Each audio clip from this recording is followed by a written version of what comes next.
Hi నమస్తే welcome back to my channel. అందరు ఎలా ఉన్నారు? నేనైతే చాలా బాగున్నాను, చాలా హ్యాపీగా ఉన్నాను. కారణం హేమలత సిస్టర్ అండ్ పుల్లయ్య అన్న వల్లనే నేను చాలా హ్యాపీగా ఉన్నాను. వీళ్ళ గురించి నేను ఒక ఫుల్ వీడియో చేస్తానండి, ఆ వీడియో కూడా వాచ్ చేయండి. అది ఈ వీడియో కింద లింక్ ఇస్తాను, నేను అప్డేట్ ఇచ్చి చెప్తాను. ఈ షార్ట్ వీడియోలో వాళ్ళ గురించి చెప్తే టైం అంటూ సరిపోదండి, చాలా చెప్పాలి వాళ్ళ గురించి. ఎంత అంటే ఎంత చెప్పినా సరిపోదు. అయినా నాకు తోచినంత, నా మనసులో ఉన్నంత కొంచెం వాళ్ళ గురించి నేను చెప్తానండి. ఒక ఫుల్ వీడియో చేస్తాను, చూడండి. ఓకేనా? నేనైతే వాళ్ళ వల్ల చాలా హ్యాపీగా ఉన్నాను, ఎందుకున్నాను, ఎలా ఉన్నాను అనేది నేను ఒక ఫుల్ వీడియో చేస్తాను. ఓకేనా? అందరు తప్పకుండా ఆ వీడియోను మాత్రం చూడాలి. నిజమండి, వాళ్ళని చూసి చాలామంది చాలా నేర్చుకోవాలి.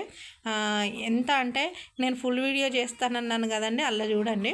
ఓకేనా? నాకు చెప్పొచ్చినంత వరకేనండి, ఇంకా చాలా ఉంటుంది కానీ నాకు చెప్పనీకి రాదు. ఈరోజైతే 3:30కి లైవ్ ఉంటుంది.